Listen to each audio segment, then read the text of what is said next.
People think that wellness is expensive. They should try illness. It should be the most important thing. And there are other societies that should be valuing this. And I do think it's a crisis in our youth that we're seeing this unhealthiness. And I do think it's hormonal and it's environmental. It's so interesting, right? We're in 2025 and this is still an issue of gaslighting women, of not giving them the tools and the education. And it's like, at what point in the thousands of years we have been alive are women finally going to be able to be seen and heard and understood? HRT is something a lot of women just don't understand. Like, you hear it, you know about it, but you really don't get it. Could you kind of break down, like, what is hormone replacement therapy? Who's a good candidate? And how does it work? Yeah, so hormone replacement therapy is different. We kind of mentioned the birth control in that we're enriching your levels. A lot of people will do a lot of things. They'll eliminate all the stuff from their environment. They're doing all your recommendations that you guys recommend, and then they're still struggling. And one way to prevent this estrogen dominance, or to prevent these nasty chemicals and all these problems from binding to these receptors, for example, is...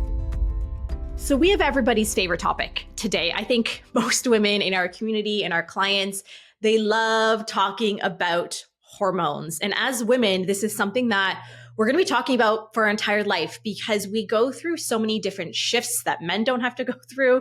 Think about, we have our teenage years when you first get your menstrual cycle, and then you come into your 20s, and it's your hormones are constantly shifting and going through different phases of life, whether the childbearing years, having children, not having children, perimenopause, menopause. There's so much happening. So we thought today we would bring in one of the best hormone experts we could find around. That's Dr. Sarah Daccarett, leading hormone specialist and anti-aging expert. We love both of those things, hormones and anti-aging. She's dedicated to empowering women to take control of their health and their well-being. And as the founder of Inner Balance, Dr. Sarah has created a revolutionary solution for women seeking a convenient, effective, and personalized way to manage their hormones. And I love that your mission is to absolutely break the silence surrounding hormonal issues and provide women the knowledge and the tools that they need to thrive, because this is basically the exact same thing we do, but with skin, is giving women the space to talk about their hormones, but also the knowledge and tools that they need, like you said, because so many women, Dr. Sarah, are dismissed to this day when they go in to see their doctor.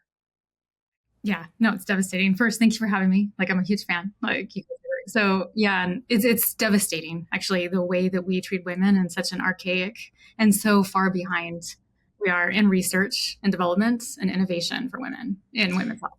Yeah, because Cris, the one thing that we hear time and time again is, and so unfortunate, they're like, I went to my doctor about my acne, about my moods, about my energy, about my anxiety. And they said, oh, it's just part of being a woman. It's part of being a mom. It's part of getting older. Here's the birth control pill. See you later. That is again, horrible. This is birth control should be for birth control, but doctors will hand it out like it's candy, or for any kind of women's issue. Oh, you have heavy bleeding, or you have acne, or you're a 15-year-old who want to regulate your period. Here's the pill.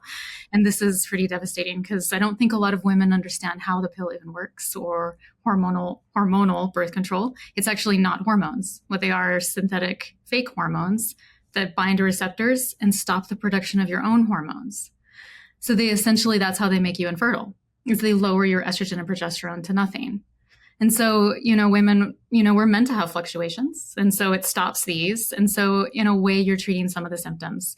But what I find that most women have, 90% of women don't like birth control. They have side effects. They get bloated, they gain weight, they get headaches, they get depression, suicidal, and they get acne, which is weird because they're giving it for the acne. But I think in general, most of the time it causes acne. And that's because you're eliminating progesterone and estrogen, and which protect the skin. They keep it resilient, and all the things we're going to talk about. But so that's the problem with birth control for women. It's we don't have any other solution. That's pretty sad. It's an end all be all. They're like, oh, it fixes everything. If you're a woman, you just take it like a supplement every single day. It's like your vitamin D.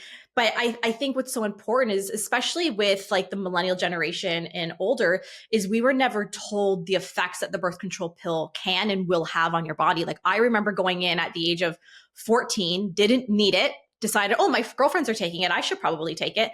And my doctor's like, yep, here's 6 boxes. See you later. I'll see you in 6 months. That was the end of the conversation. We're not being fully informed. Even the risks are low, but they're still there, but they're not being informed. And we don't really, doctors will claim that it doesn't impact fertility later in life, but I don't think that this has been studied well enough for us to even make that claim. And women, I talk to them all the time. I was on birth control for 10 years and then I couldn't ever get pregnant. Or, now I'm suffering from endometriosis or PCOS or other or early post perimenopause. How do we know that the birth control pill doesn't cause this problem that we're seeing low levels of hormones earlier and earlier? Like women in their 20s have levels of like a 90-year-old now, because is this the impact that we're seeing now from decades use of birth control in the population? We're probably not liberating them, but in fact, we're probably making them more unhealthy. And if the birth control is meant for like a short-term use, yes, we should have control over these decisions, but it shouldn't be meant for a treatment. Like birth control is not a treatment for endometriosis. It's not a treatment for PCOS. It's not a treatment for acne. It's not a treatment. It's meant to be a birth control. It's supposed to make you infertile for a short period of time so you don't get pregnant. Our clients they'll start birth control at a young age, and they'll say, oh, if people could see almost our files on the information we pull out, and it says, it didn't help my skin. I still have acne. And, of course, we don't say, of course, because we know that, right? Because that's a bit harsh. Rather, or people, what they do is they're like, I took birth control, or I'm on birth control, and it marginally made my skin better. And now I'm too scared to come off of it because they've contributed the pharmaceutical to the advancements of their skin, when adversely they have flares still, right? And they're not seeing that you're supposed to go through that, and your body's not supposed to be subject to blockers, and your body will fight for you. It's kind of like I'm saying. So your body's trying to say, I don't want this. I don't know what to do with it. I actually can't even use it. So yeah, you're saying when they come off the birth control, they get like a flare. So then they get a flare. Even when they're on, they'll still get cyclical flares, but they won't attribute it because their skin seems to be marginally better. And I would say the vast majority of our clients do not see the skin wins that they were promised when they were like, here, take this. This is going to improve it, because obviously you need to be on the birth control. That's what takes care of your skin. I'm really glad to hear you say that. And that doesn't surprise me at all. Like you're literally taking away estrogen, progesterone. And we know how important this are for collagen, elastin, hyaluronic acid, sebum production, maintenance of like resilience, reducing inflammation in the skin. Like all of the skin is needed. Like you need estrogen and progesterone for it. So when you take it away, and when they go off of birth control, a lot of these women, they're not recovering their hormones. So we see that like it takes them a while, or they don't get their hormone levels back. And this is also what's devastating. So these probably see their skin because they don't have the estrogen, progesterone available. And I'm so curious, Dr. Sarah, is obviously being a trained medical doctor, you went through that Western medical training and education and years in that system. For you, was there a turning point where you started to realize that these medications like the birth control were impacting the health of your patients, or was this something you kind of known the whole time? No, it's interesting. Like there's zero training in medical school. And I know this is coming out now, that there are a lot more people talking about this. Zero like hours about women and their hormones in medical school. So we're like kind of told that, and I think that even most doctors think that birth control is hormones, and so women like associate this. And even when we see women who want to start, who need treatment in perimenopause and menopause, who are suffering greatly, they're afraid to go on hormone replacement therapy because they think it's going to be like birth control, because they've had this experience, and doctors still perpetuate this belief that hormones are the same thing as birth control.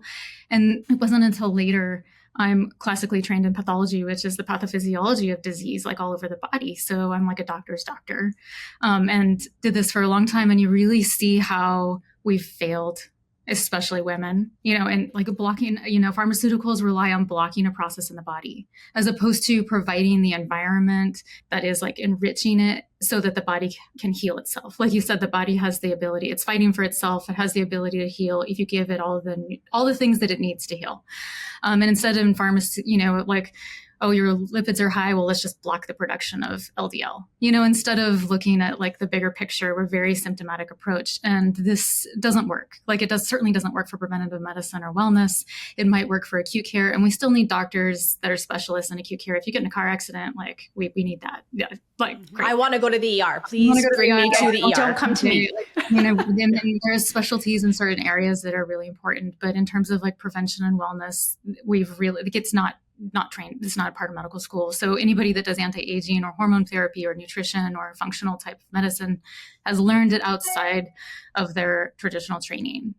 And that's why I was so excited to have you on the show, is because you have that Western medical background and you've, been able to weave in that functional medicine component, the anti-aging, working with the body instead of against the body. Exactly. And you really, the more you use that natural body process that's already existing, you just learn like what that, and the holistic approach, then the body will do it itself. And that's what's so incredible about it. And you see it over and over again, like women, they heal and you can almost age backwards. So that sounds weird, but your skin, you can totally prevent aging in the skin by doing the right. You have just perked everybody's ears up listening. They're like, whoa, Dr. Sarah, hold on. Let's go there for a quick minute.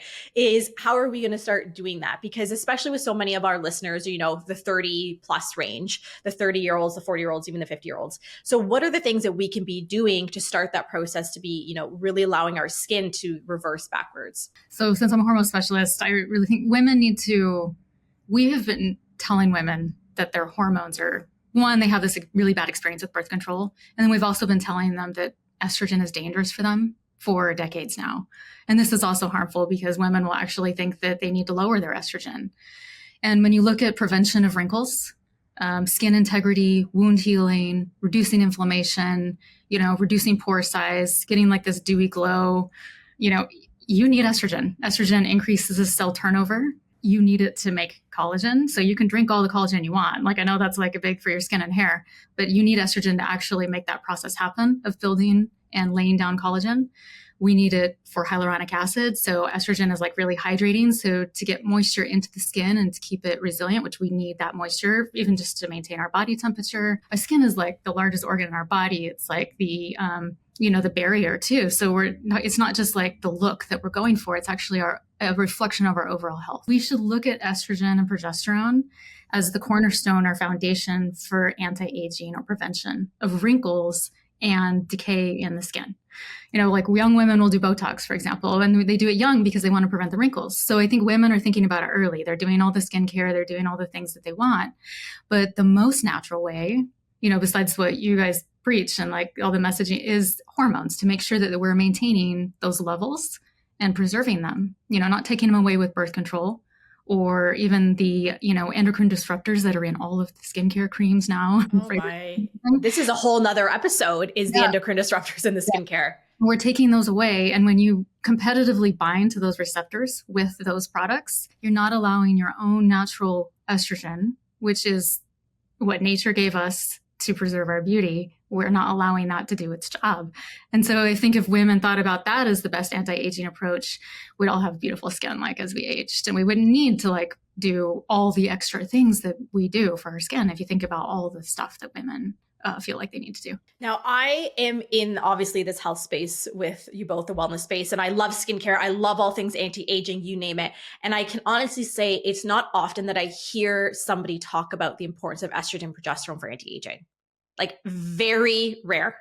We talk about sun, for example, and UV damage, right? Like, so we spend all the time, like the sun is supposed to be here. It's like amazing. We should be in the sun. It's the sun does not cause skin cancer, for example. It's the things that we're doing underneath the sun, like all the chemicals that we're putting on our body that are causing that. And so it's not a natural substance that's causing the cancer, and estrogen is also not doing that. But when you even look at collagen breakdown, we stay out of the sun because we don't want the wrinkles because we're breaking down the collagen. Estrogen prevents that collagen breakdown, right? So and also estrogen causes the melanin to be evenly distributed within the skin. So women have this misconception that estrogen causes melasma. I don't know if you've heard that from your clients, but it's like, oh, I got melasma here and it's from the hormones. I was on birth control. I took birth control and I got melasma. And you're like, no, actually it was the fake estrogen. And then you took away your real estrogen. And then, because estrogen creates this like even skin tone, right? So even just that basic knowledge, if women knew how critical estrogen was for their skin and how beneficial, that would be incredible. And progesterone plays just as big of a role in terms of like hydration and boosting like elastin and getting this like kind of firm base that we're all looking for. Every woman is, they all know about estrogen. I feel like that's like the number one, aside from testosterone, especially in the acne sufferers, they're like, it's my estrogen or my androgens. That's it. There's no other hormones at play for me here. So I'm so glad that you've been mentioning progesterone, because it really is such an unsung hero of the hormone orchestra. Progesterone is our main hormone. So like, it's just estrogen. We love the effects of estrogen, right? Like we love this like feminizing, effect because it's the main feminizing hormone.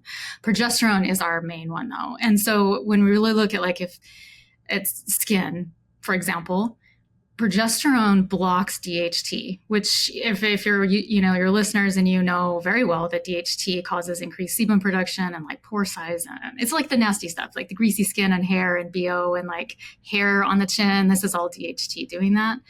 Progesterone blocks that formation. So even if you're naturally prone to it, like when your estrogen drops or you're taking birth control, you've just blocked your natural pathway from, and that's why you get this like flare up and breakouts because your progesterone's like absent.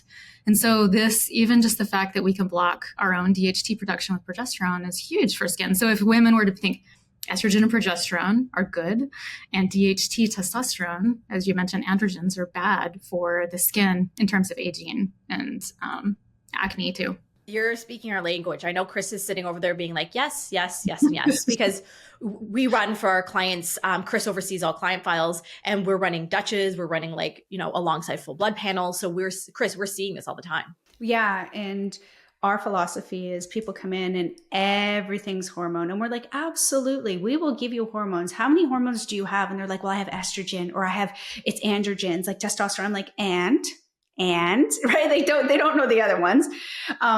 However, either way is the Dutch is they want to run that right away. And we're like, okay, can you hang out for a little bit? Can we clean up a few things? Because maybe you're detoxifying your own estrogen when you start taking out the static.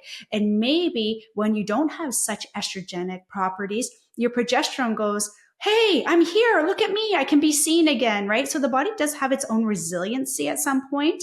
Of course, depending on the length of what someone's been going through, they might need some hormone assistance later on.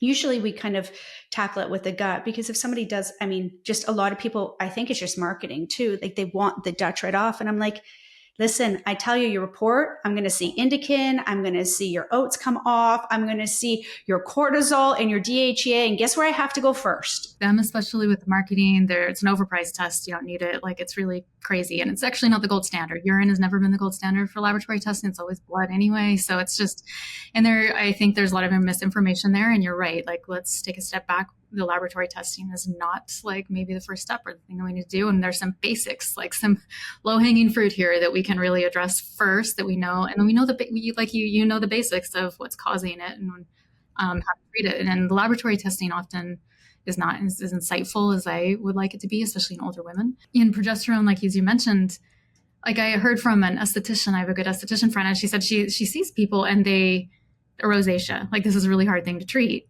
and but I'm like, rosacea is progesterone deficiency because progesterone is so anti-inflammatory in the skin and rosacea is like inflammation, right? So, eczema, things that are clearly inflammatory processes underneath the skin, that's like a sign of low progesterone. And instead of relying on these laboratory tests, because one, these laboratory tests have not been established, the reference intervals. Like we have certainly not established reference interval for what the threshold is for great skin or not great skin. Even our estrogen level that we've established for women for appropriateness is only based on 49 women and 100 men. Our own hormone, we have used more men because we need a control, right? So we've used more controls than actual women. And if women understood how poor and how crappy the laboratory testing was really, wouldn't just run to it and like rely on it and try to like reflexively chase these laboratory tests, but instead rely on the principles that you preach, which are pretty we've known for a long time. If we block DHT and do all these things that will improve our skin, we don't need a test. Yeah, it's interesting, right? Is so many women want to come in, they're like, oh, I immediately want to do a Dutch. We're like, okay, sure. Let's consider that later on. Let's first get these foundational steps in place. Let's get you sleeping, maybe. Let's get our body digesting, having bowel movements, stabilizing our blood sugar, looking on stress reduction. Let's work on these foundational principles first. And then when we've, worked on our gut and our liver, if we want to go and run a Dutch alongside your blood serum, amazing. But let's first get these foundational, easy, simple things in place. I agree with you. I don't think that these, the metabolites, especially in those metabolite testing, it's even in my perimenopausal, menopausal clients, I will say, your test could become back normal all day long, but you're still having these problems, right? Like, can't you trust? I think this is me. I wish women would trust themselves more than lab tests. Like, they should know, I'm not sleeping, I'm not right, I don't feel like I should be, I don't feel like myself, my skin looks terrible, my hair looks terrible, despite me doing everything and, but doing all this stuff. They should trust that more than these lab tests. And lab tests are not perfect too. The labs, there's high biological variability, there's analytical variability, there's all these things that make them not perfect. They're good guidelines, they're good baselines. We can use them maybe to help guide, but they shouldn't be this only chasing a result, like that we're trying to get it in a result.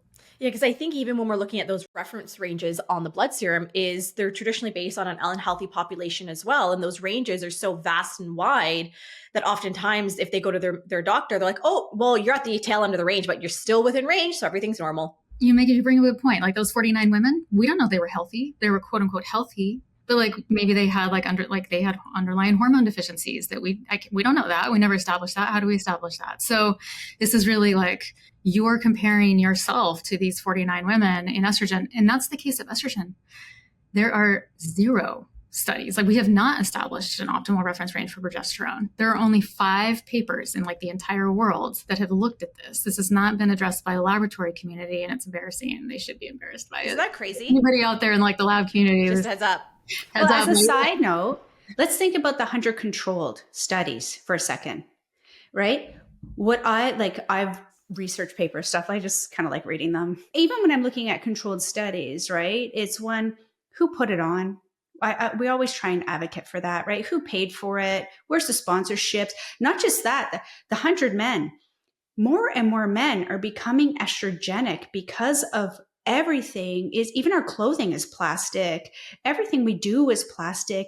And men, we're seeing higher levels of estrogen in men. So is this a true controlled study?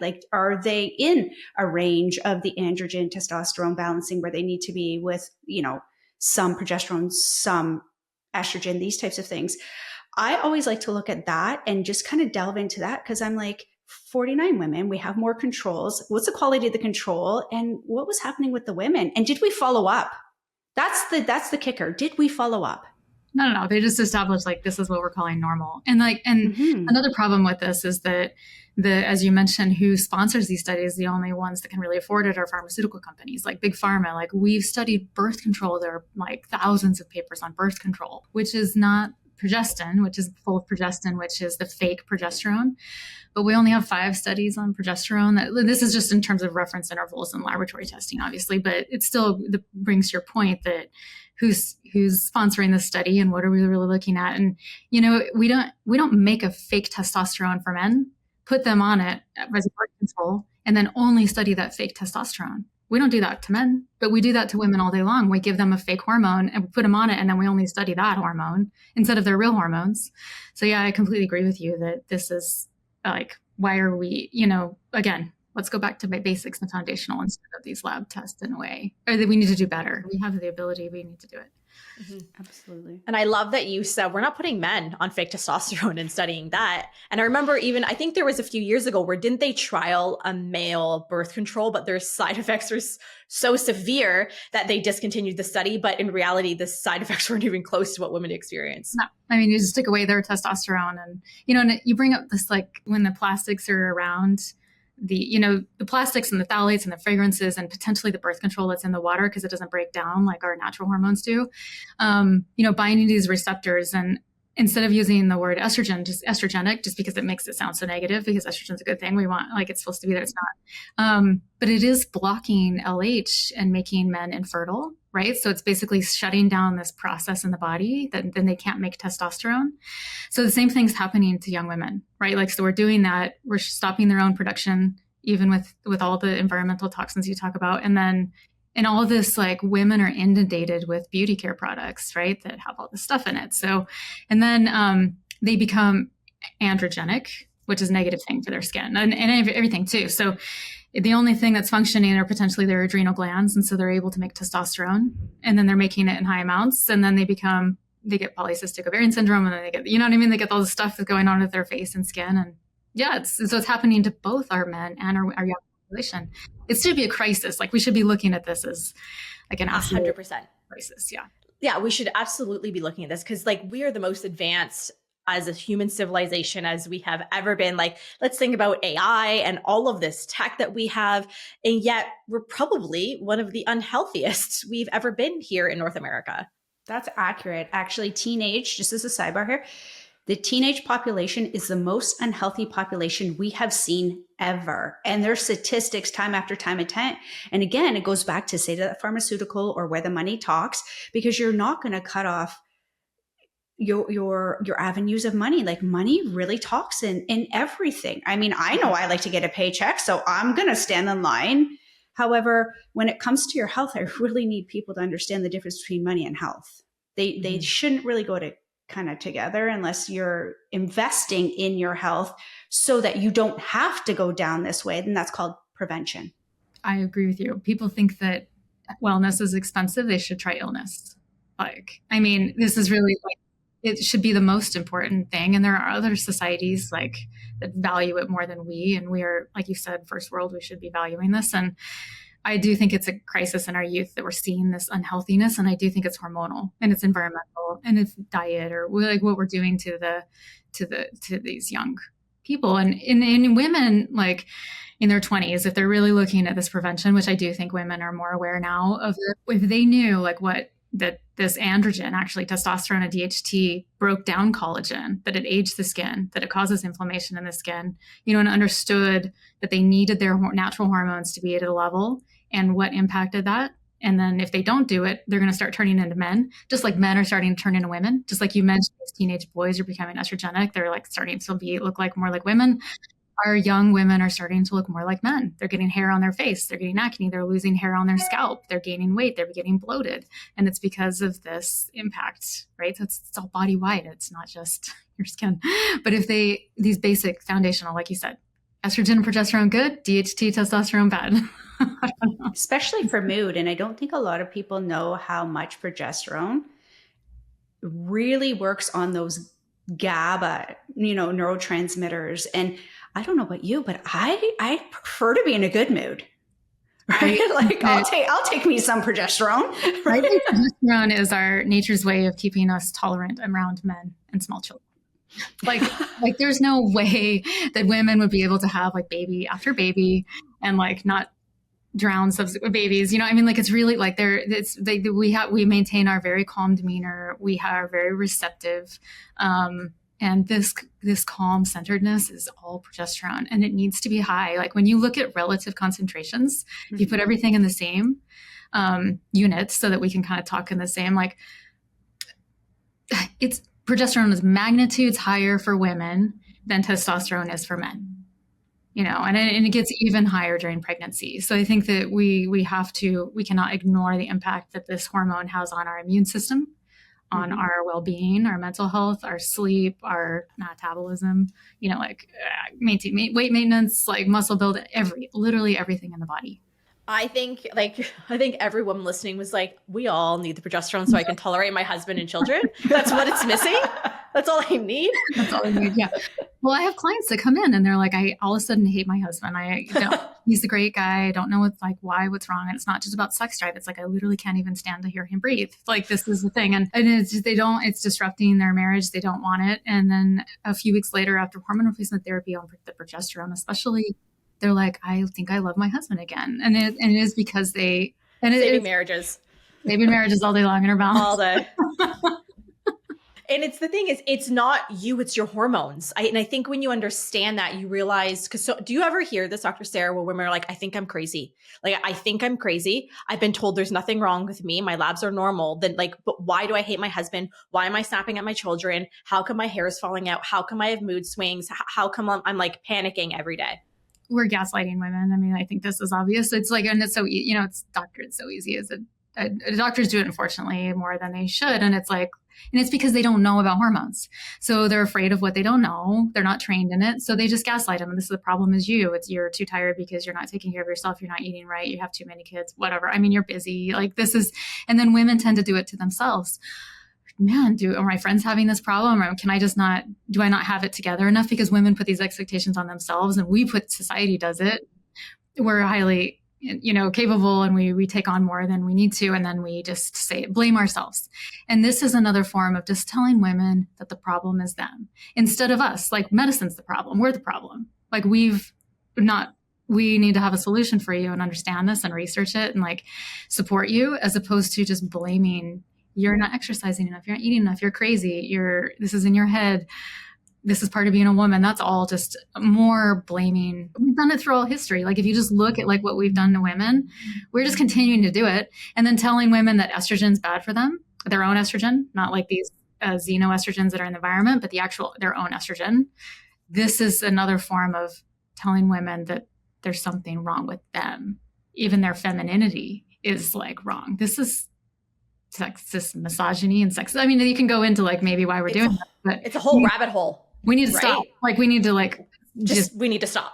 It's so interesting, right? We're in 2025 and this is still an issue of gaslighting women, of not giving them the tools and the education. And it's like, at what point in the thousands of years we have been alive are women finally going to be able to be seen and heard and understood? I think we're at least starting to talk about it. Like, when you look at the gender data gap that's happened in medicine, most of the studies, I think this, are like done on men. Like, even for the pharmaceutical companies, like they didn't want to include women because of their cycles and they messed stuff up. But also, even if you just look at basic stuff, like the cars are designed for men, the iPhones, like the size of the iPhone, are designed for men's hands. They're not designed for women. We're like literally half the population, and we're not included in any of these, like even technology designs. And so when we look at hormone replacement therapy, it's even more of before I started our Balance Online and just treated women, I did clinic and I did men's treatment as well. And when you see, if women knew the way that we treat men so differently for hormone replacement therapy, they would be appalled. Like, women would not, like, they should be mad about it, because like what we do for men is, hey, you have erection issues, or you have low sex drive, or something's going on. Well, testosterone, there's a really low threshold for giving you the right hormone in the right amount so that they feel really great, right? We know that testosterone's great. We don't tell them that testosterone's bad. We don't tell them that their testosterone's too high, right? But then a woman comes in and we're like, your estrogen's the problem. You have too much estrogen. And, instead of just looking at the whole picture of like, you actually need progesterone and all these other things that are going on with you, but we don't, or maybe she's just a problem. This is just a part of being a woman. And then if we do wait until her period stops, we make her wait until she's like 55. We make her like, oh, you have to wait until, because you're still making hormones if you have your period. That's what we're telling women, which is garbage. And then we make her wait way too long. She suffers for 20 years. And then we finally give her some of her hormone and we microdose it just a little bit, like just enough so you don't have a hot flash. Certainly not enough to make your skin look great or your hair look great or to prevent diabetes or all the things that we know that hormones do, like preventing Alzheimer's and dementia and heart disease. Just a few things, just a couple minor things, right? Little minor items. But we do that we have a completely different approach and outlook of how we view testosterone's good for men, but hormones are bad for women, right? So we need to understand that stark contrast is sexist, and we're doing to men. Yeah, I'm gonna have to go and meditate after this because I'm getting so riled up talking about it. I'm like, I'm like, why? And I love that you're just saying this message. It's infuriating. Like, women, they continue to be, put below her, like for whatever reason, this population, especially 30 and above, is completely ignored in medicine. Like, we have OB-GYNs that are trained for fertility and baby, making, or like, I guess, like getting pregnant and like having babies. So, we have a lot of help for that population.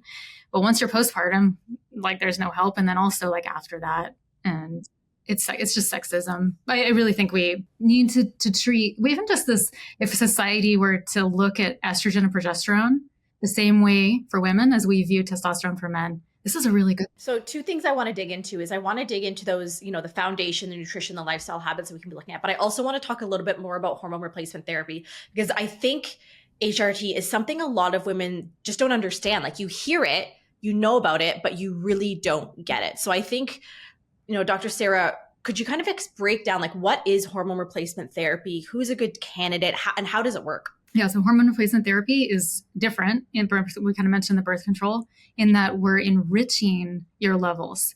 So you can do, a lot of people will do a lot of things. They'll eliminate all the stuff from their environment. They're doing all your recommendations that you guys recommend, and then they're still struggling. And, one way to prevent this estrogen dominance, or to prevent these nasty chemicals and all these problems from binding to these receptors, for example, is to make sure that your levels are high enough. And sometimes it doesn't work. And anybody that can't get it to work would be a candidate. And this is anybody over the age of 21, really. So, and we have a lot of people having different types of symptoms. So women especially will see anxiety and depression and insomnia. These are like some of these first ones. And then we see, because progesterone drops off, and progesterone is really critical for those. And then they'll start to see a decline in their energy levels and their ability to gain muscle, their fatigue, fatigue just gets worse, their hair and the skin, outlook. And it was really mental. A lot of it's mental for women. But what we're also seeing, so that's just this really large group of what we're calling perimenopause. And so women, when we're talking about hormone replacement therapy, we're just simply replacing the hormone that you can no longer make. And we think that, yes, it's environmental, but it's also aging. I don't think women were ever meant to have babies in their 30s. Our ancestors died when they were 35, probably. Like, we weren't meant to live till 90. And so the ovaries simply were not meant to work. They're not functioning at age 40 like we are telling women that they are functioning. They're just having a period because there's like a shedding that's going on, but they're not making hormones. And so when we replace them, it's more natural theoretically than supplements, right? Because we don't have a black cohosh deficiency. Like, we don't normally make black cohosh or primrose oil or whatever else we're trying. We don't even know how those supplements really work, So the hormones are just the chemical exactly. They bind to the receptor just like you would naturally make that. And that's why we try to get this most natural result, is just by using the hormones that you normally used to make. And sometimes women don't ever make them. They say, wow, I haven't felt this good ever. Like, I felt like I was low in my 20s too, or after birth control, or I've never felt this good. So not realizing how critical it was for their mood. Another candidate would be, so this is perimenopause and menopause group, which is anybody over the age of 30 really is going through perimenopause. The only difference between perimenopause and menopause is that the period stops in menopause. And women should never wait for the period to stop. This is like the absolute last thing to happen. It's too late. Like, it's almost too late. Like, they really should have started 15 years before that. So I want women to know that they shouldn't, if they're being told that, that's incorrect. They should not wait for that. And then, but we're seeing this younger population too that could be potentially candidates for hormone replacement therapy. And that might be PCOS or endometriosis. If they can't, like, you're telling a PCOS patient to lose weight and you're trying all the things, right? Like, sometimes you do need progesterone to lower that LH, right? Progesterone lowers LH in the brain. And the reason why they can't quite get that cycle to stop is because they can't make the progesterone.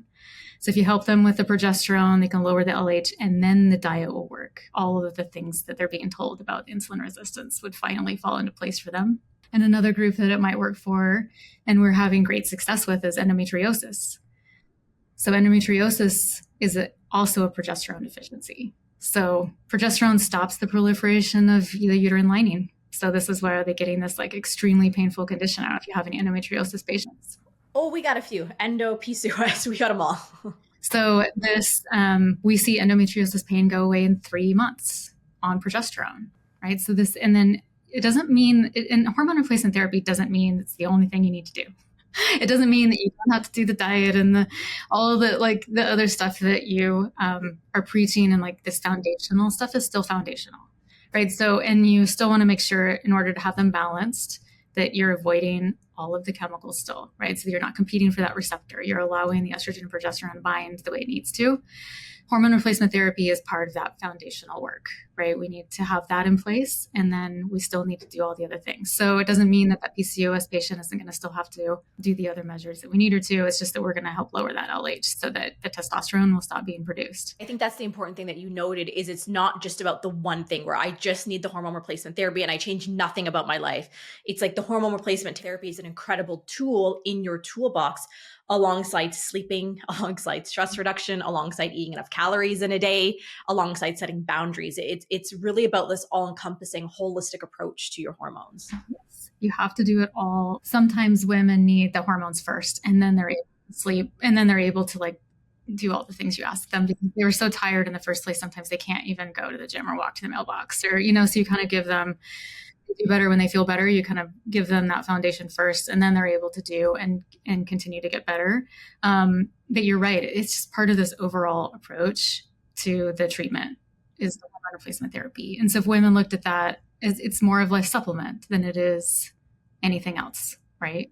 I think probably the best supplement you can take. I'm so glad you came on to talk about hormone replacement therapy because it's something we haven't talked about before. And like I said, it's such a I feel like it's such a misunderstood topic for so many where they're like almost a little scared. They're like, oh, I don't know if I want to start taking that. I don't want to start messing with things. But, when we're looking at the HRT, is there different ways? I know that you can be doing it topically, whether it's on your skin, you can be doing it vaginally. So what are those different ways that they can be utilizing the HRT? Yeah. And I think that's that concern of I'm going to mess things up is really common, but you're already messed up. Like you're already low, right? Like you were extremely low. You're not making anything like this.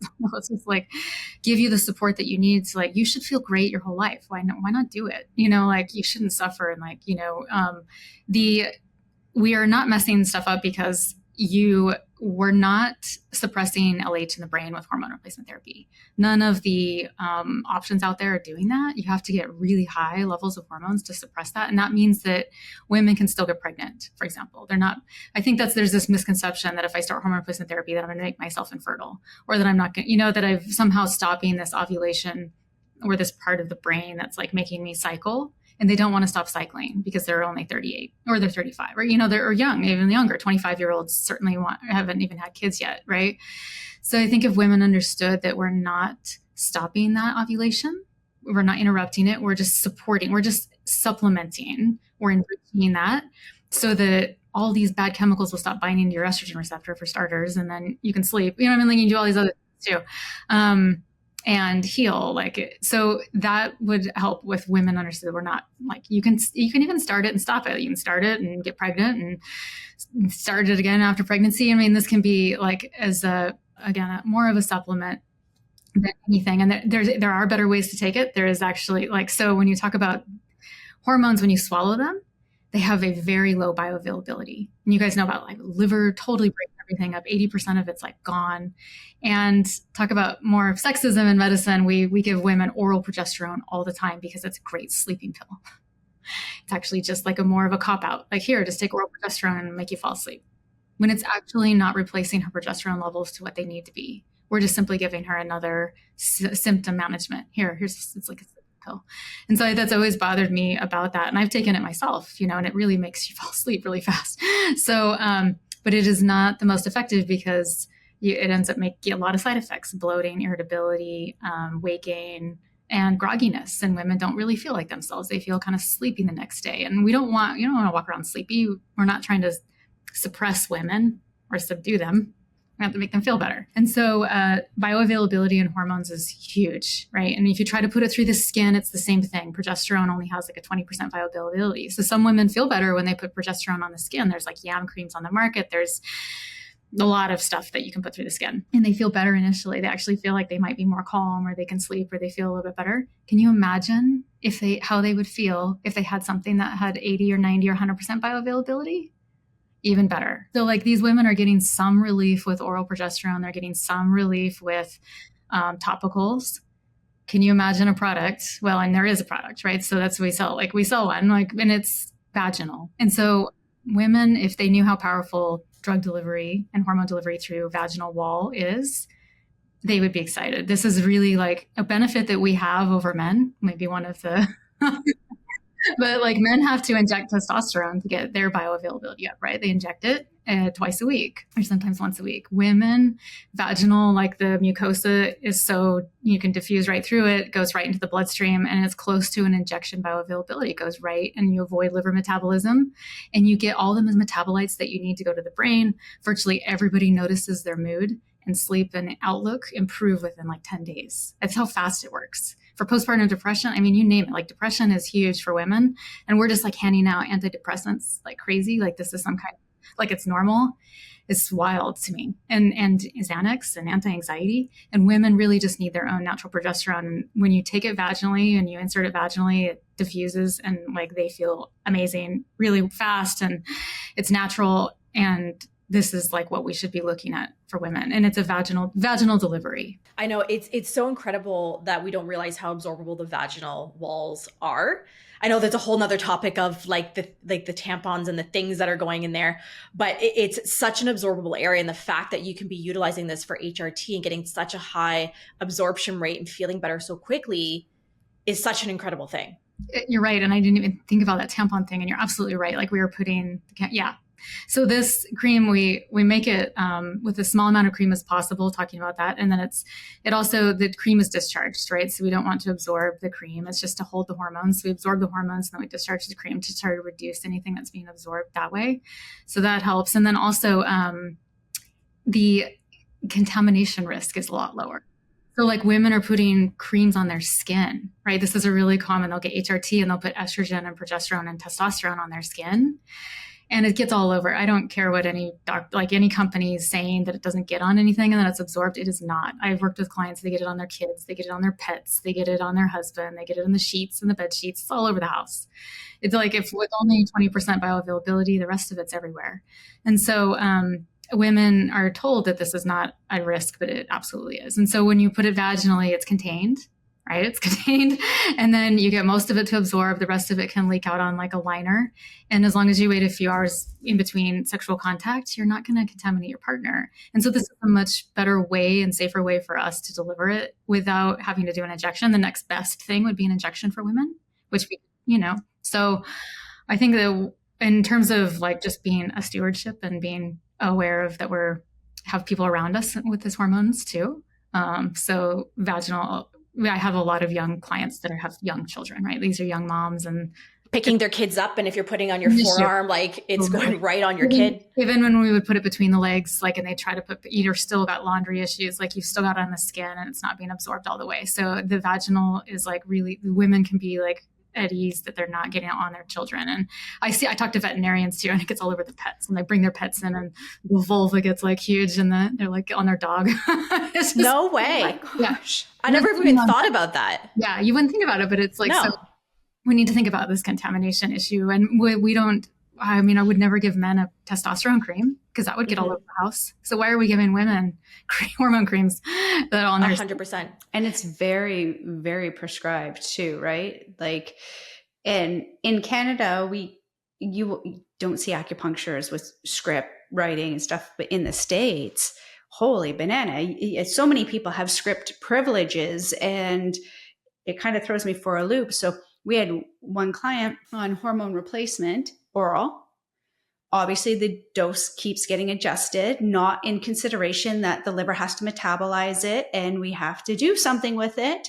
So what happens? Not enough, more and more.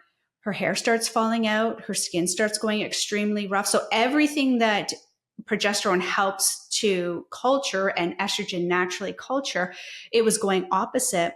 She ended up going to a different doctor and said, you need to be off this. This is outrageous, the amounts that you're on. And, it doesn't matter gender of the doctors, but I truly do believe that when you are going specific for female hormones, I personally like to go to a female. So when I say, listen, I'm a bit ragey, you understand truly what it means to be a bit ragey. I'll have to explain, right? Because sometimes I find even male practitioners, they understand the reciprocation of that. They understand how their partner is ragey, right? So it's a different lens. But that's just me. However, you know what? I just wanted to tell people that please remember, when you're taking anything orally, we do rely on the liver heavily in the process for bioavailability. When you take oral progesterone and at those amounts that you're talking about, those metabolites, like 80% of them, those metabolites, not only do they make you sleepy, but they turn into testosterone. And so this testosterone she was converting, and that's why she was losing her hair and her skin was getting rough, and she was noticing like a sweaty, like she just got like too, like that. You were basically making her imbalanced with that oral. And it's because you cannot control what the liver does and those metabolites and what they turn into. So metabolism is like so important. And when we deliver it vaginally, there's just like liver first pass metabolism. There's something called uterine first pass metabolism where the uterus can metabolize it. And then it's these kind of, we're trying to mimic the natural state, maybe. Like, let's say the ovary makes the hormone, estrogen, progesterone, and then that is metabolized by uterus, right? It's right there. And so then the uterus makes these metabolites to go to the brain and prevent depression and anxiety and all these things. And so this trying to mimic not only the bioidentical hormone that we used to make, but also the natural metabolism process that our body potentially does is also important, so that you get the best result, like you're talking about. You don't get your hair falling out and get acne and these side effects. If somebody gets side effects from hormone replacement therapy, they're just doing it wrong. And I don't know any lady that's going to be like, hey, I'll just take some hair loss. No, we don't sign up for that stuff, ladies. We don't sign up, It's really hard to get back. Yeah, it's really hard. So Dr. Sarah, this has been probably one of my favorite chats we've had in a while. It's been so informative, and I think it's been so helpful for so many women listening, especially coming from a medical doctor as well. So, I think you've really piqued the interest of a lot of our listeners is if they want to learn more about the vaginal hormone replacement therapy. I know this is something that you offer at Inner Balance. So where can they go to learn more about this? Where can they go? Thank you. So we're online. We're all 100% online, trying to make it as easy as possible. And we're in 40 states now. So you can sign up online. We have a medical questionnaire that you have to fill out, and then you meet with myself or another expert like right away. And it's at www.innerbalance.com. So you can just search for that. And it's in the show notes. I put it all in the show notes. Amazing. Yeah. And what's the name of the HRT? It's called Oestra, and it's customizable. So really, I'll put everybody on a starting dose, right? You got to start somewhere, and then we customize it from there. So we really want to see, again, like following these foundational principles, how is your body using the hormones? We watch and wait. We really need to see, and that's how you can take an individualized approach. So we may recommend supplements or other things, that are, how do you try to balance and see how the body's metabolizing and converting, as opposed to a laboratory test. And this is really, you get the best effect that way, and women get the most individualized care this way too.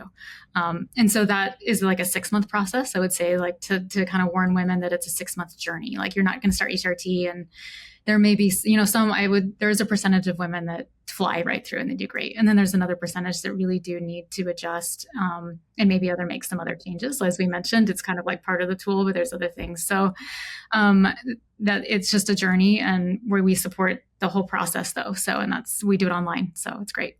Easy. Amazing. So I put all of the information in the show notes. I highly recommend going and checking out her website, Dr. Sarah's website. Instagram is phenomenal. This, I think, could be such a game changer for so many women. So if you've been struggling, like I said, go and check her out. This has been a phenomenal episode, and I do recommend listening to it again. So thank you so much for coming in today, Dr. Sarah. Thank you both. I really appreciate it. Yeah.